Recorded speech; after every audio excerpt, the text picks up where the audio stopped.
our webcast, which we do weekly. And we're going to talk about how to quit smoking. And it's a very passionate topic for me. And I have helped a lot of patients in my practice over the last 25 years, help them quit. So I've been very successful. For those of you who don't know me, my name is Dr. Mahajan. I'm an internal medicine physician in Largo, Florida, and I have a primary care practice.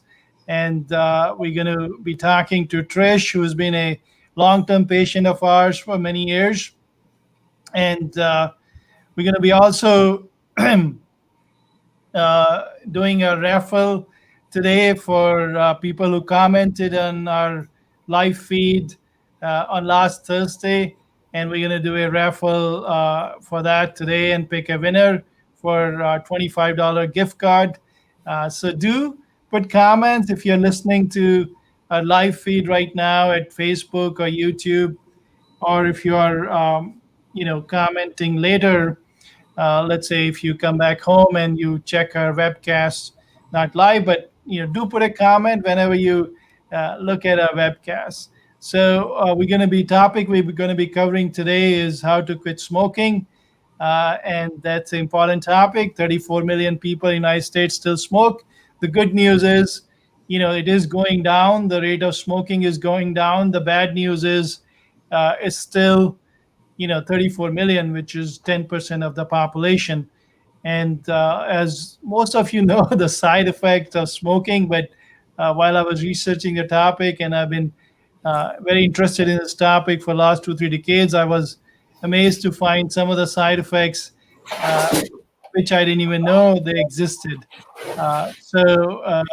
Please share and like and love our webcast so we stay encouraged to keep producing these shows because a lot of research and a lot of effort in getting these videos made. So we'll appreciate your input in our, in this effort.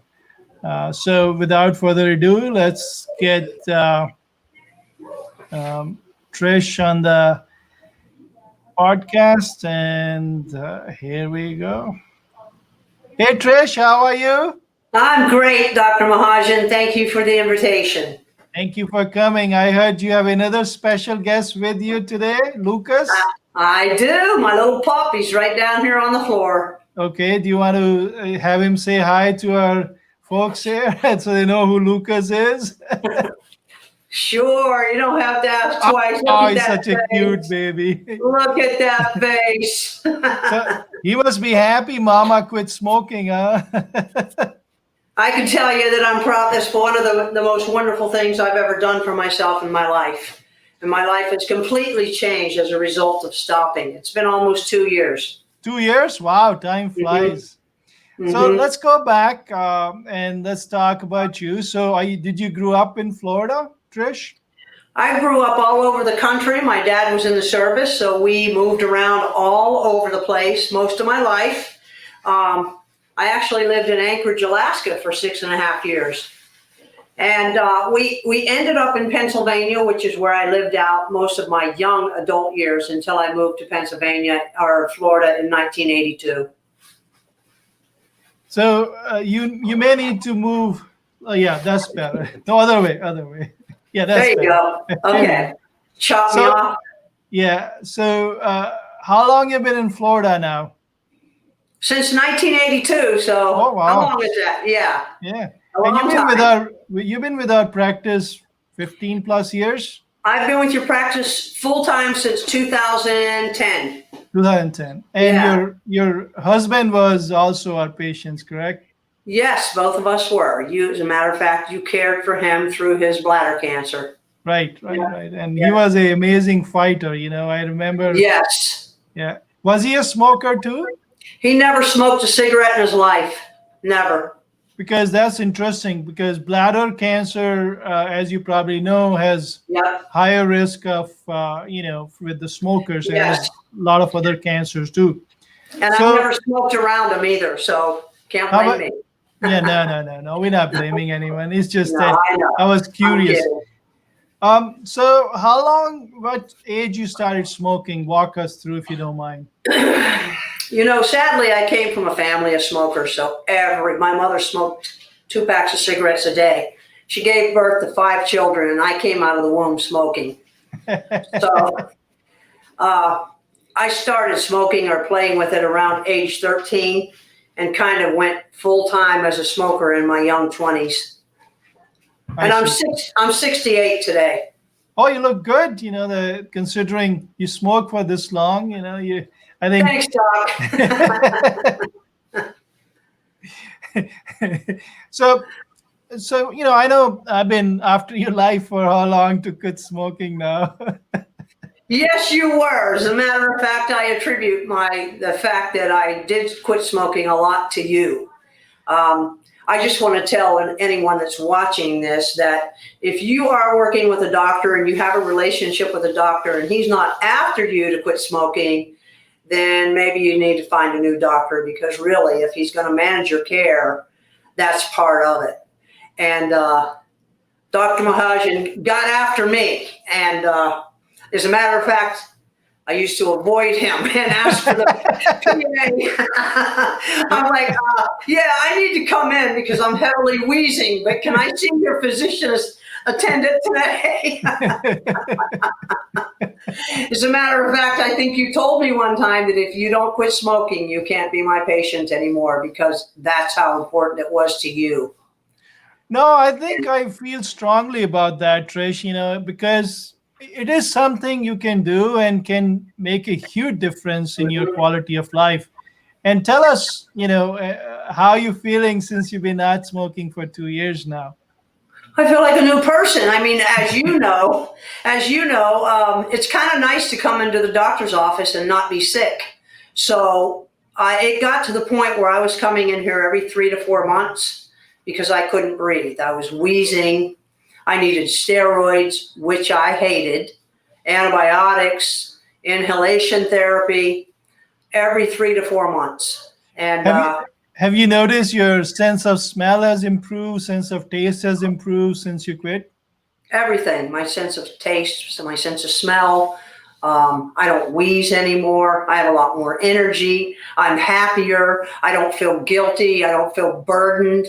I have a lot more time. You know how much time you waste when you're smoking cigarettes? And I never hung around people that smoked. So, I would literally be the only one to leave my friends or leave a gathering to go smoke a cigarette. I don't have to do that anymore. And we were just chatting before this talk about in terms of how much money in Florida. What research is showing, a pack a day smoker about $2,000. So if you think about what you can do with $2,000, I know you have grandkids, and that's another reason you quit smoking. We'll come to that in a minute. Your secret sauce there, but you can put that money away for their college education. 529 plans. You can put $2,000 a year for your grandkids' education, and what a beautiful gift it will be for them instead of burning it away and causing your own ill health. Absolutely. And I'll tell you that I took a Mediterranean cruise last year to celebrate. That's how I spent my money. And then that's a great point. The reward, you need to reward yourself, because, you do get weak moments when you see, other people smoking and you get craving, So if you know why you did it and how you feel and, what it caused to you, then you stay away from the relapse, which is, you got to Oh, be. yeah. Oh, yeah. Yeah. Oh, yeah. All right, it took me a while to stay away from the relapse, but I've been solid for almost 2 years now. Okay, let's talk a little bit about health effects of cigarette smoking. I'll just quickly go through that. So, folks, Trish has gone through a ringer and, difficult situation with her husband and grief and all that. But she has been a trooper, and despite all her hardship, she was able to quit smoking. And one of the secret sauce, we'll come back to that later, is the grandbaby coming to her life. You want to talk now, and we can talk about that's a important aspect. So talk about the grandbaby and warning you got from the mother? Well, obviously, the baby, the granddaughter coming along was probably that final thing that pushed me to actually quitting, especially when I would get around her and my son and my daughter-in-law would say, if you're coming over, you better bring 5 or 6 shirts. And because if you go outside and smoke a cigarette, you're going to have to brush your teeth. You have to change shirts. You have to wash your hands, and so the first couple of months I was going over there doing exactly that, and it was like, this is ridiculous. Every hour I'm going to change a shirt. So she really, the motivating factor, the final thing that said no more. We went on a cruise for 4 days. And she was on the cruise, and I didn't smoke a cigarette at all for 4 days. Wow. I put a patch on, and after I got off the ship, I said, you just did it for 4 days. If you can do it for 4 days, you can do it for 4 more days. And from then on, I stopped. That's an amazing story. I think, the point you brought earlier, if your parents smoke, then the kids smoke way early in their life because, you're giving them role models. Even if you don't smoke at home, a lot of patients of mine say, oh, I don't smoke at home. But, they know that, they can smell in your breath, they can smell in your clothes. So the kids are so smart. So, yes, if you don't want to do it for yourself, you want to do it for your kids and as in your case, grandkids. I think not only, I think she came right after you lost your husband, right? So that was another blessing. She came a couple of years after I lost my husband. So that was an absolute blessing. Right. All right, let's talk about, we wanted to discuss the health effects of cigarette smoking. So here we go. Smoking and death, higher risk of death if you continue to smoke. People don't realize that that's directly related. So, if you, and a lot of time people say, oh, it's not going to happen to me. Yes, it's going to happen to everyone.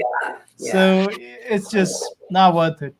And then what are the other health risks of smoking? So the cardiovascular disease. So if you continue to smoke, your risk of strokes and heart attack goes up tremendously. Also, your risk of poor circulation in different organs, including your legs. Also, you lose more limb loss if you're diabetic. So we talked about smoking and respiratory disease with you, higher risk of chronic obstructive pulmonary disease like chronic bronchitis, asthma flares, and emphysema getting worse, and you needing oxygen, 10, 15, 20 years down the line if you continue to smoke. And then, eventually it will cause death with heart failure. So that's serious. So, the risk on the lungs are direct and it's serious. So, a lot of people say, hey, I don't inhale. That's baloney. Once you put in your mouth, you do inhale. So there is no way, you have to breathe. You can't just turn blue by putting your cigarettes in your mouth. So the minute you breathe 12 times, say, minute you're putting all the tar, all the carcinogens, all the carbon monoxide, carbon dioxide, all the soot through your airway in your lungs. And people don't realize that all these nicotine products, whether it's a smokeless, I'm sorry, not smokeless, the vape, the e-cigarettes, or the vape, or the regular cigarettes, or the chewing tobacco, all that has been studied in the lab. So they have tons of scientists looking at the perfect dose to hit you with in your bloodstream. So that way you get addicted. So there is a lot of science behind the amount of nicotine you get in one inhalation with different methods, to hook you up. So that's why it's not easy because, then you get calcified with your rituals, if you have it after coffee or, after your dinner or whatever your ritual is, driving, and then that get calcified in your psyche and then it's very hard to quit. So, the respiratory system is direct hit, a lot of cancers. So if you look at the number of the cancers smoking causes, just mind blowing from head to toe. direct effect on the lungs. Lung cancer, we know, all of us know. But head and neck cancer, huge. Tongue cancers, if you're chew or buccal mucosa cancers in a lot of countries where they chew their tobacco. Some people chew tobacco here too. And that causes the mouth cancer. The number one cause for mouth cancer is tobacco. And then people don't think that it will cause pancreatic cancer, but it's far away, but it does. It can also cause higher risk of bladder cancer, as we were talking about your husband, though in his case, not from you, but it can tremendously increase the risk of bladder cancer. So a lot of cancer, women, breast cancer is higher risk with smoking. So, it is something to think about. It will happen eventually to anyone smoking on an everyday basis. So if you do quit smoking, you do reduce your risk of, getting the cardiovascular side effects of the cancers of, COPD, like in your case, you saw, you're not coming to us frequently in terms of, getting the treatment. So, there is a immediate benefit. In fact, studies have shown within 20 minutes of quitting, your heart rate settles down, your blood pressure improves. That's how profound the impact is of not smoking, within 20 minutes. So that's crazy, the amount of powerful chemical it is. And it is a chemical, it's not, natural that it came from tobacco leaves. So it's natural or organic. It's just a chemical. And it's been manipulated to extent that it will cause addiction, and it is very powerful addiction. So it's not that you're weak, that you can't quit, but it's a very powerful addiction. So a lot of people have told me that it's easy to quit, other recreational drugs like crack cocaine and, narcotics than to quit smoking. That's how powerful the addiction is. Yep. All right. So there is this number I want to, I'll put on my comment section too. This is the tobacco-free hotline. That's quitflorida.com. And it's a free program where they give you 2 weeks worth of texting and counseling. They provide you, nicotine coach. So if you're having a withdrawal, you can call them for free. And they also give you, if you are a candidate, the nicotine replacement therapy, which include the patches, the gums, whatever you're a candidate for. So that's a great program, and you can enroll yourself, or you can have your physician send a form. We have forms in our office if you're, our practice patients. So definitely jot down that number, and we'll put on our comment section too. All right. So tell me, in terms of difficulty, how difficult was it for you to quit? And I'm pretty sure you tried quitting a few times before. I can't even count how many times I tried quitting before. I would say that the difficulty this time was less than it has been in the past. And from what I hear, that's pretty typical. I think once you make up your mind to do it and you start experiencing all of the benefits of it, I decided, I got myself a dog. I knew that I didn't want to gain weight. I knew that I needed to start healthier, new habits. So I got the dog, which brought a lot more joy back into my life. And I started walking a lot, 2, 3, 4 times a day. I paid attention to what I ate, and I wore the patch is what helped me. I started with the 21 milligram patch, and I probably wore that at least 6 months because I was scared to death that I was going to not have enough of that fix in my system to keep me on the straight and narrow. But it was the patch, it was walking, it was meditation. There was a spiritual aspect to it, a lot of prayer and meditation, friends and family support, walking, eating right, getting enough sleep, and just basically taking care of myself for the first time in my life. Yeah, all those are fantastic points, and we'll go through that one at a time. So let me introduce this website, the Quit Florida website, where you guys can go yourself. It's And then, all the great points you raised, Trish, you will see it's all been scientifically proven. So, the exercise, the meditation, the breathing exercise, distracting yourself, getting a pet, Mhm. getting support with friends, you will see it's all scientifically documented, and I'll show you in a minute. So let's pull that up. All right, guys. So this is directly from the Quit Florida site, and let me bring it to the page where we're going to start on this. All right. So the first step is set up a quit date. Let me ask you this, Trish. I gave you a lot of quit smoking dates, correct? You did. You did. Yes. Yes. And there is a reason. There is a reason for that. Tell me, you had something to say.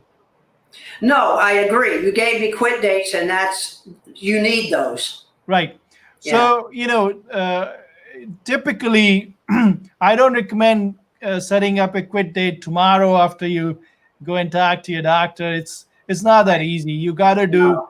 a lot of preparation for that. Yeah. So, typically, 3 to 4 weeks is a good time.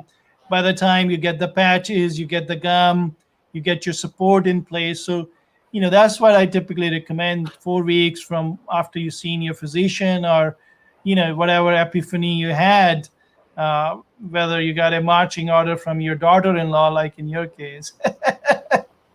So quit smoking date is important, because that's a good tool to get you focused. And put it all on the different calendar, on your bathroom mirrors, on your computer.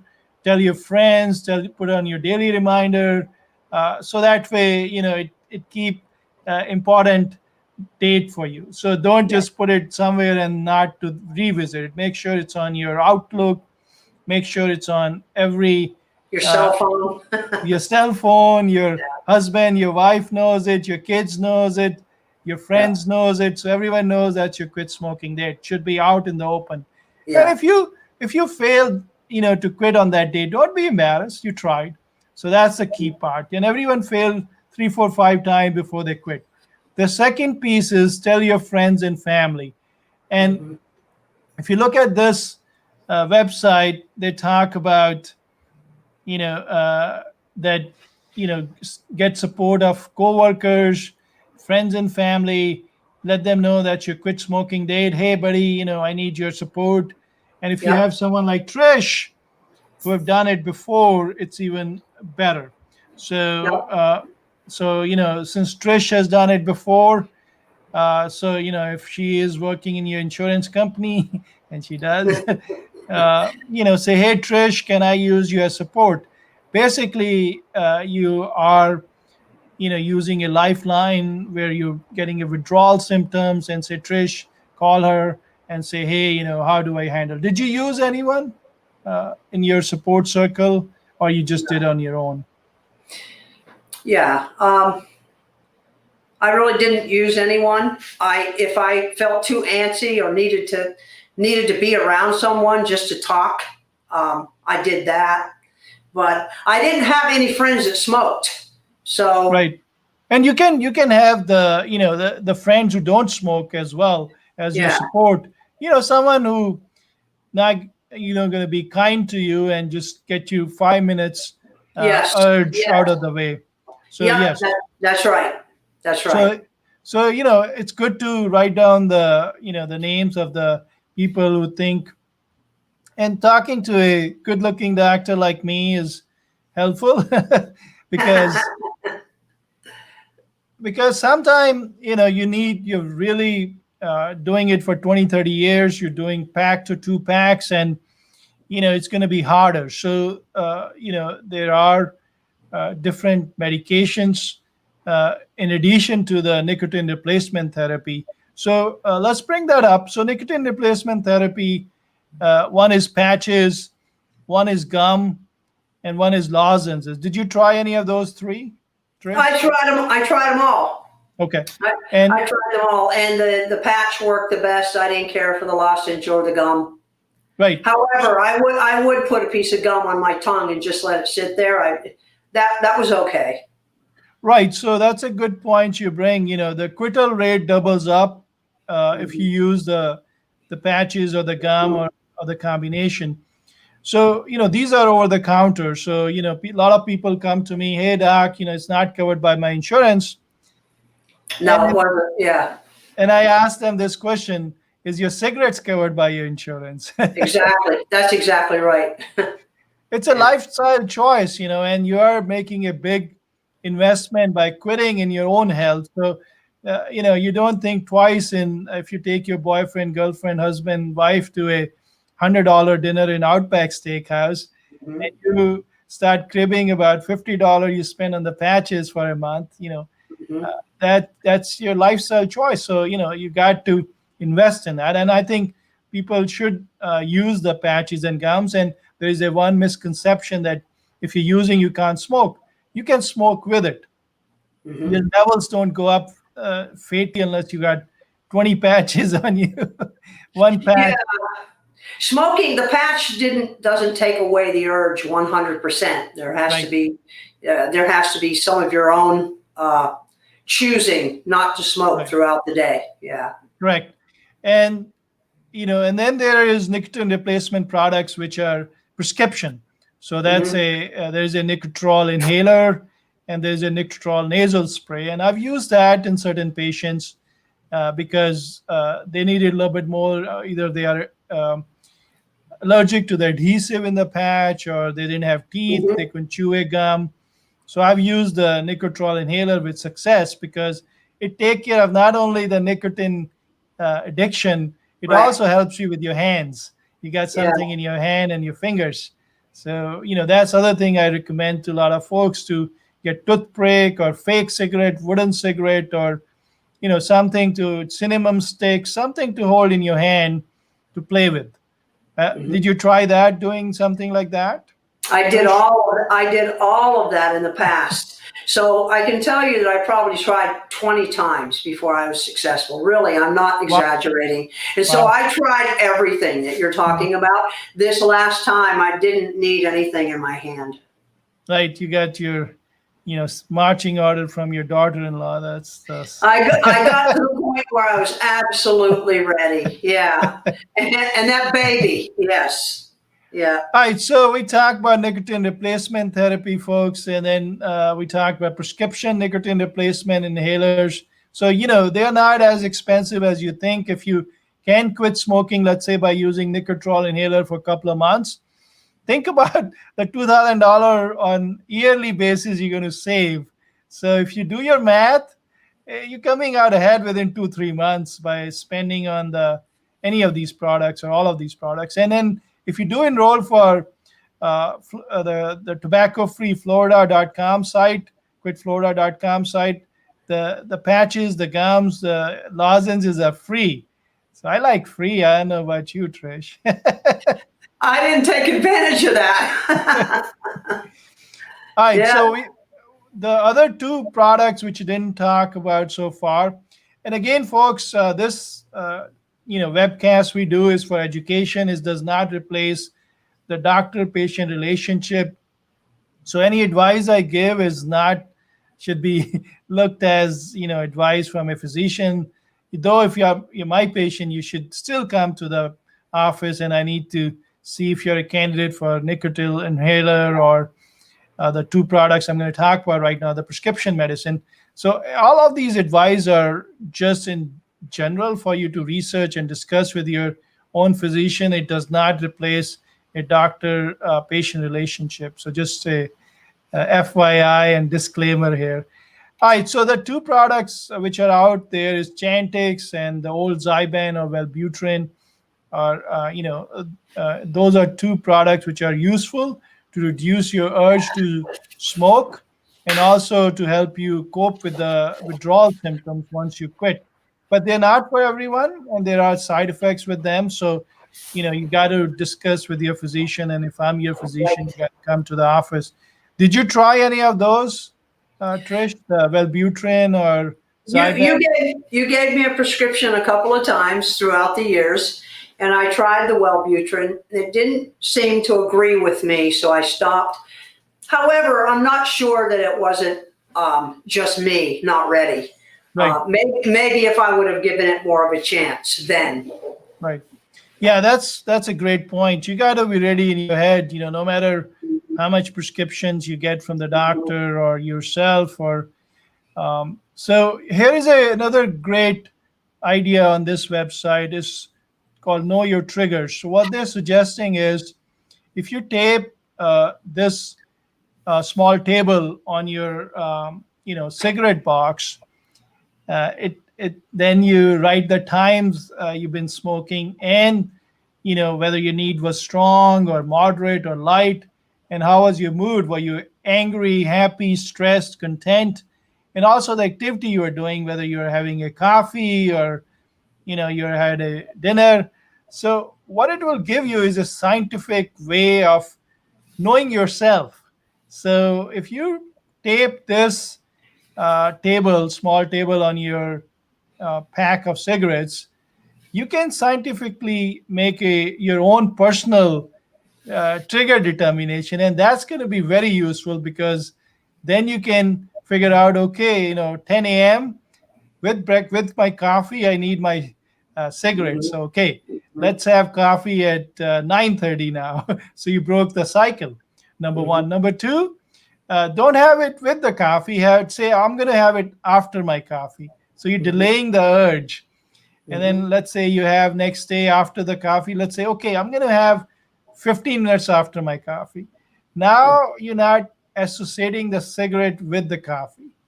So that's another simple trick which you can use. Keep pushing the cigarette away from your regular trigger. But the first step is knowing your triggers, what time and what moods and how strong the urge is. Yep. Did you do any of that? Oh, that's too scientific for you. No. I did do that. As a matter of fact, I realized only 2 cigarettes out of the day were actually enjoyable. The one with the coffee and the one after dinner. I was right on the money. Everything else in between was habit. So yes, I changed my morning routine. So I no longer would get up in the morning and have my coffee at my home. I would get the dog ready and leave and walk across the street to Dunkin' Donuts and get an iced coffee. Wow. So that's what I did every day for months. And how about dinner? I started eating differently. So different, because I was eating differently in different foods, I wasn't having that full, I didn't feel full afterwards. For some reason, it was always after you eat and you feel so full, that cigarette tastes so good. But generally, I would get up and walk right after dinner. Wow. Yeah, that's a great ideas. They are all scientifically proven to change the routine, change the foods, don't get too full, a lot of water. So a lot of water. What you learn from Hit and Trial is on this site for people to consume right off the bat, which is amazing that you figured out on your own, and now it's all well documented. So let's just go through that quickly. So we just talked about all this: coffee, meals, driving, and this website gives you some other tricks other than what Trish said. But bottom line is same. You just change the routine. Like instead of having the coffee at home, in Trish's case, she went to Dunkin' Donut, had the cold coffee instead of hot coffee, and that took the association of smoking with the coffee away. And that's amazing that you did that on your own. So kudos to you, Trish, for figuring that out. And then if you have smell in your car, get a new freshener and clean your car, because you spend $10 on a new freshener and you clean your car, spend $30-40 cleaning the car. You're not gonna smoke in the car now. No way. Yeah. And then what you can do is put your lighter or the matches in the back seat, so it's harder for you to reach them. And the other suggestion is put some change in your trash the ashtray. So then you fill it up with change, so you don't have a place to put your ash in the car.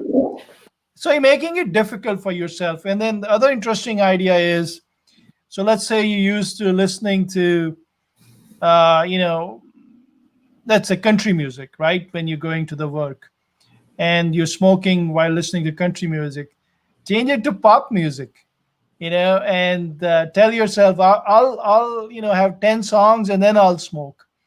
So, then you're delaying the urge, Mhm. because a lot of people smoke when they drive, and that's a common trigger. So that's a few ways while you're driving, you can change your triggers or habits. All right. So other is stress and routines, drinking alcohol, friends who smoke, boredom, and there is tricks and tips on this page. Let me ask Trish. Did you have to use any of the like boredom? What you did for that, and when you are bored, because I guess that's when you feel like smoking because you're doing something. I read a lot, so I have a tendency to bury myself in reading. I also learned that I love photography, so I buried myself in taking pictures. And I listened to a lot of podcasts, so I didn't really give myself time to get bored. I still am not bored, even through all of this COVID. I don't get bored. That's a great point. So let's bring that slide up again. All right. So, if you go to, let's say, after dinner, I'm sorry, after work, you go to a bar to smoke with your friends, then you need to pick a restaurant which does not allow smoking, for example. Or, tell your friend that you're trying to quit, let's not smoke. So that's another simple way to quit your habit. Did you have to do any of that, or you were not hanging out with the friends who were smoking? No, I didn't. No, I don't hang out at bars and smoke. So that Okay. wasn't never an issue. So I that was was never. not. I was never a. I was a isolated smoker. I wasn't a social smoker. So when I had a cigarette, I was always alone. I wasn't the girl that went to work and went out and hung out with the friends to have a cigarette. I went off by myself to have a quick cigarette and then back in. Right. And the boredom, as you rightly pointed out, read books, develop a new hobby, listen to Hmm. music, Hmm. whatever you can do to break the monotony, and call friends, do Sudoku, do crossword puzzles, Yep. join a club, Hmm. anything you can do to break the monotony. Let me put full screen on this because these are good tips here. So let's go through that. All right, so drink a lot of water. Make sure you are stocked with water throughout the day. Put a cooler. Put some. I see Trish is waving her bottle. So that's a great way of quitting because you get hydrated. Sugar-free gum or mints if you want to not spend the money on the Nicorette gum. You can use that. Get your teeth clean and whitened. So if you get your teeth clean and whitened, then you don't want to stain them with cigarette or chew tobacco to do it. So you're saying, gee man, I spent $1,000 on getting my teeth clean and whitened. I don't want to spend more money on that. So that's another great tip. Avoid caffeinated beverages because, as Trish pointed out, they go along with the smoking. So, for example, less coffee, less soda pop, less alcohol. Plus, they're not good for you anyway. A lot of consumption of those. Keep healthy snacks like celery and fruit because when you go through withdrawal, you may eat more. So if you have healthy snacks like carrots, celery, and fruit, then you won't be gaining weight that way. Keep your hands busy and mouth busy. We talked about cinnamon sticks, and Trish said that she used all of that: the toothpicks and straws, fake cigarettes. Yep. Nicotrol inhaler is another one you can use for holding in your hands without putting cartridge in there.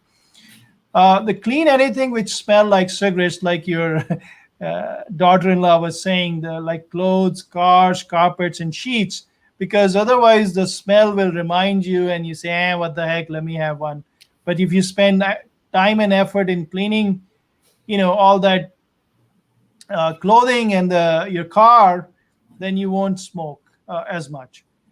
At first, stay away from the places where you might be smoking, like bars, nightclubs, outdoor areas like restaurants.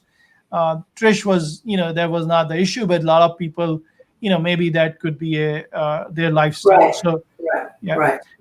And exercise, and Trish talked about that, whether at gym, with friends, with your family, walking, swimming, whatever suits your needs. So, that's a great set of tips. Let me ask you, Trish, which one do you use on among these tips? What I just shared, water you just showed me, Yeah, and probably all of them at one point in time, but I drink a lot wow, of water. I always have a lot of fruit and veggies around. I do a lot of walking. I swim. So probably all of them. great. So and these are what you learned on hit and trial, and these are all scientifically proven. So I just wanted to bring I, that point up that that what you read a learn from lot your experience. of, Go ahead. I read a Go ahead. lot of books and listened to a lot of podcasts to help me quit smoking too. On Okay, so all, you yeah, on all of the information that you're educating your listeners with, I read all of that information. I read books. I listened to podcasts.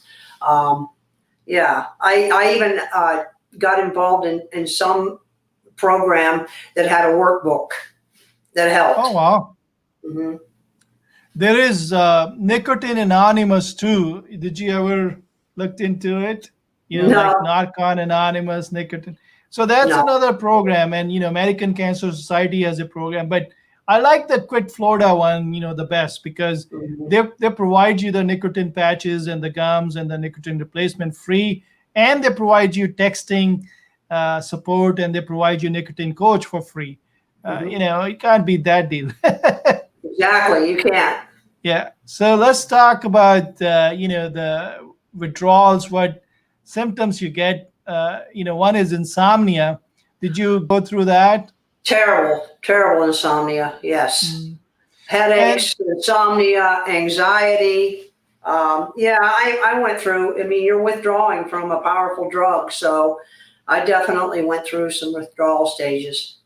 yes, let's get some comments, and then we'll come back to the withdrawal symptoms. Let me get some comments here for us to see. All right. Let's see. All right. So we got. Let's start from the top.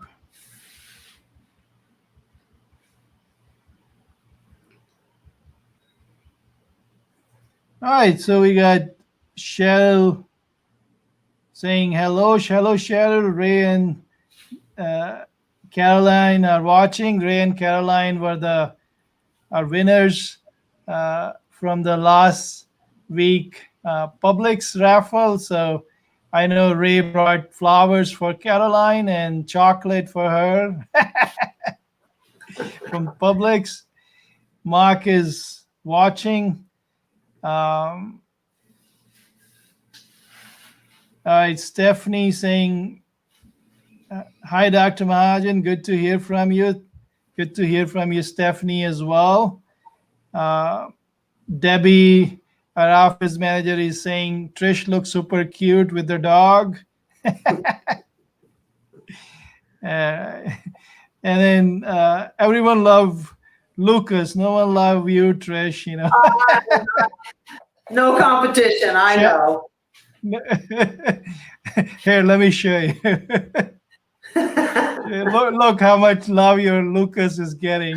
You want to show people who join later how cute the Lucas is. He is cuter than me. I can agree with that. He is much cuter. All right, Terry and Loretta are watching. Let's see. Oh, Debbie's saying happy birthday to someone. Is it your birthday, Trish? No, Oh, whose birthday is that? We have to check with Debbie on that. All right, Debbie Bell said hello. Hi, Debbie Bell. Okay, Debbie, is a one of her favorite patients, and I told her to watch and learn from you, Trish. So I think you'll be a good role model for her, and I'll give you a number for support if Please, you don't mind, please, because please do. she's trying hard. Awesome. Yeah. All right, and let's see. We got Stephanie wrote a big comment. I had an uncle that smoked, ended up having spider cancer. My Yeah. father had lung cancer from smoking since he was 11. He lost half a lung smoking. Yeah, that's a sad story, Stephanie. It is something preventable and unfortunately very addictive. So it's not that people are weak, they can't do it. It's just, as Trish pointed out, she tried 20 times. So everyone you see around your family who are smoker, just Come say, on. hey, keep trying. You Come on. try, you Yeah. fail, you try again. It's not that Yes. you're weak. Yes. All right, Exactly. so Sandy has a point here. Sandy's saying, I'm going to share this with my friend. Thank you, Sandy. Yes, please share. And if you do share, we're going to add your to the raffle ticket for sharing. So do share with your friends and family, because it's a good information for anyone who's trying to quit smoking. And Trish is very kind. She has a lot of knowledge. She read a lot of books and resources, and she distilled it down. And it's going to help a lot of people. Stephanie has another comment about my great aunt Betty smoked until the day she died. She was on oxygen as well. And that's a very common situation, Trish, I see in my practice. People who have COPD, bad lungs, in the Hmm. hospital every other week on ventilator. And the minute they go home, they're back Hmm. smoking. And My it's so father, addictive. yes, And yes, yes. My you were father telling me had about your. my father had throat cancer, and he literally would plug up the hole here so that he could smoke. And when he was on Wow. oxygen, he would take the oxygen off and smoke. That's how addicted he was. 3 packs a day. Wow. And my Yeah, mother died of COPD. So there so you it go. runs the addiction devastation of nicotine runs in your family. I'm so happy that you didn't follow their path and you made the change when you could, and Me it too. made such a substantial improvement in quality of life. Though Yeah. it's not good for my practice. Now you're not coming every month. True enough. All right, I'd rather not have that kind of money. I Okay, hear let's you. see. Let's see who else commented here. Here is Elizabeth.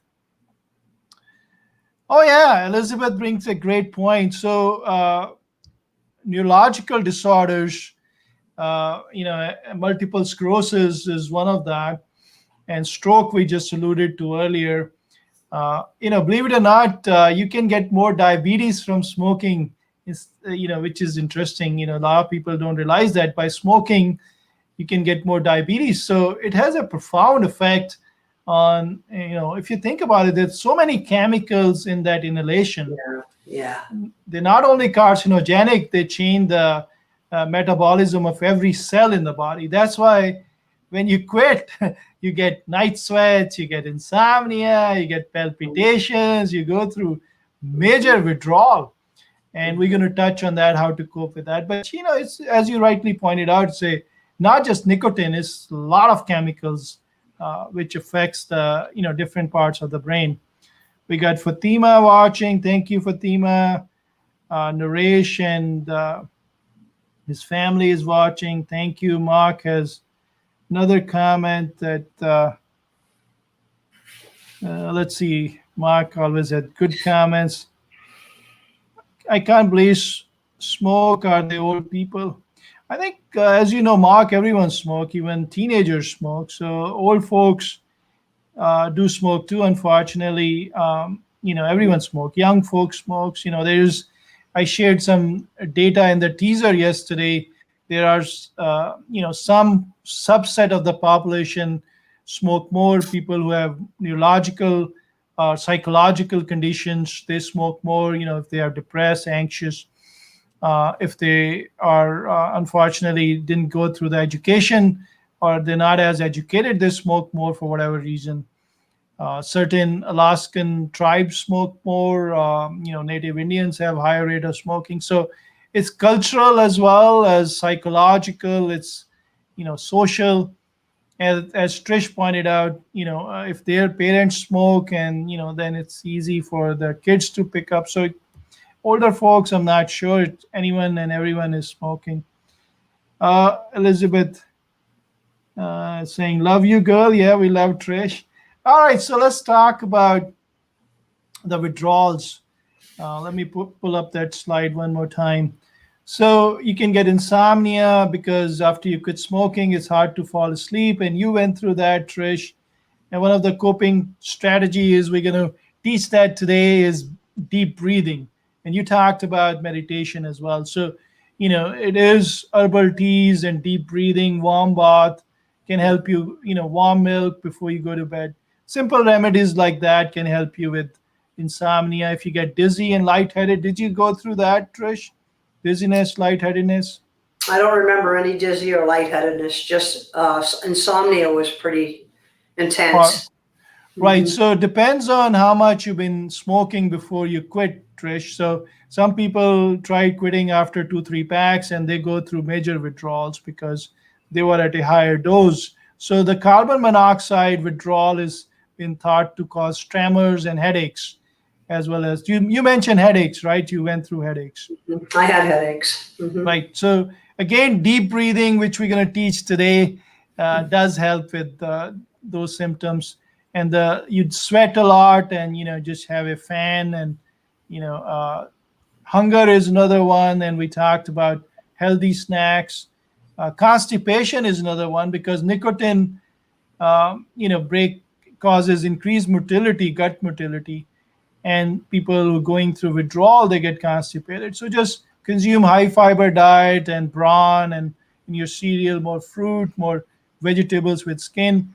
Itchy hands and feet, sore scalp, do you remember having that? No, Okay, no, not so no. that's because of circulation. Your circulation has been inhibited for years and years, and suddenly now your circulation to the skin opens up when you quit. So then you get more blood going to your skin, and you get more sensation there, like itching. So if you start exercising gradually, you can overcome that. Some people get more sleepy. Um, so again, exercise and get some extra sleep will help you overcome that. Some people get annoyed and irritable. Did you go through that, Trish? Yeah, I think I was somewhat irritable for sure. Yeah. Right. So, rewards for yourself for quitting is a great tool. Like you rewarded yourself with a, 4-day cruise. So, so that's it's a great achievement to quit smoking. So do reward yourself and pat yourself in your back. Take your loved one for dinner or whatever, get a massage or, whatever way you think, it's a good reward. Get a, don't in fact, that's a point I want to bring up. Don't replace your smoking with another bad habit. Then you didn't achieve anything, right, Right. Trish? Right. So you want to Mhm. replace with a good habit, like in your case, you know, got a pet, started exercising, you meditating spiritually, Mhm. more connected with your community. So Mhm. those are good habits. Anger is another thing. A lot of people repress their anger. They're using the smoking to cope, and and that get out. So a constructive way to deal with anger is talking it out, getting a therapy, talking with a friend, talking with yourself and mirror. Exercise regularly, deep breathing.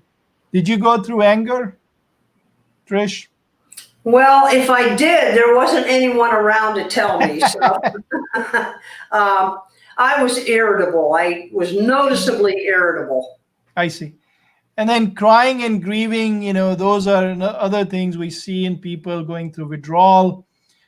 Just find a friend we can talk to, and just acknowledge that you're going to may go through that, and it's going to be transient, maybe a week, 2 week, or a month, and then it will get better. Giddiness and laughter. Some people get more giddy and they laugh more, enjoy it if you get that side effect of withdrawal. All right. So, uh, and then did you go? You said you went through relapses about 20 times, correct? So many times, So yes. many times. So Yes. there are some good tips, and let me see if you use any of that. So they're saying approach the relapse as an opportunity to learn and step towards quitting for good. And I think that's a smart thinking, not to beat yourself up and say, Hmm. hey, this happened. Let's Hmm. just move forward, and and then know what did it. So maybe it was Hmm. not a good time to quit, right? It could be that you're going through divorce, or you're going through A custody death. battle, Yep. Yep. going through grief, going through, financial issues. That's not a good time to quit. When you got your things together, maybe that may be a good time to quit. So, there are a lot of different ways to do it, but I think do in a right time when your mind is right, as you were saying, you should be ready. Um, Yep. Anything you want to add to what I just said, Trish?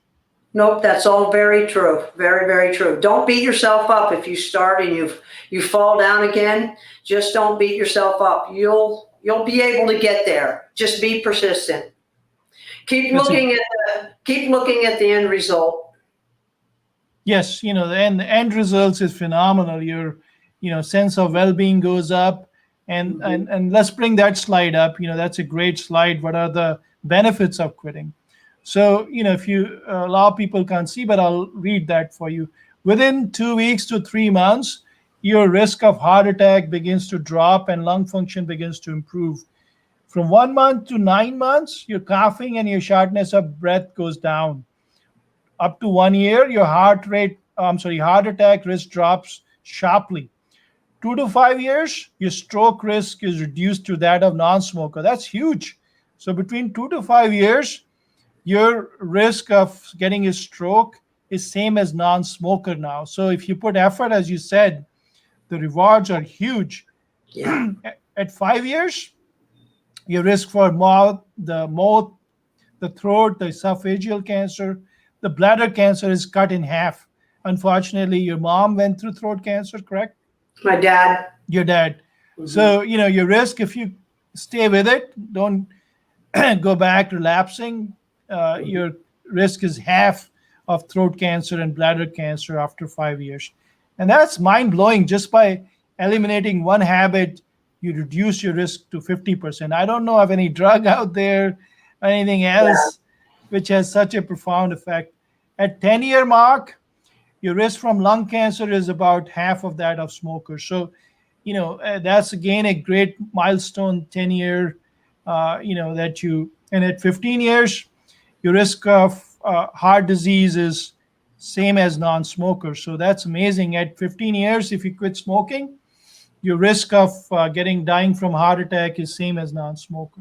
So, Trish, if you stay at this path, you're gonna live forever, girl. I'm telling you. There you go. So let me bring that, and thank you for all the comments, guys. Keep them coming, and we're going to anyone who's commenting right now and or later will be again in the raffle for the $25 gift card on our next podcast, which will be next Thursday at 4:30. So just keep writing your comments, what you experience. How did you quit? Is there any other tips we didn't share? You want to share with the community? That'll be a great time to put in the comments. Or just say, hey, Dr. Mahajan, we like your podcasts or webcasts and keep doing it. That gives us encouragement because it's pure work of love. And, we put a lot of work into this. All right. So now we're coming to the last part. Before we do that, let's do the raffle for the we're going to have the raffle for the previous week's people who commented. Let me put that screen up and put the I'll have my office manager Debbie contact her. I love to shake hands with her with social distancing, of course. and give her the $25 gift card personally. Um, so do the breathing exercise regularly, guys, and be nice to yourself. Look in your mirror and count your gratitude. You have a lot of them to be thankful about. Be kind to your family, your friends, your kids. Hug them, your neighbors, to the biosphere, your colleagues, and also to Mother Nature. And we'll see you guys. Looking forward to seeing you with another webcast next Thursday at 4:30. Ciao.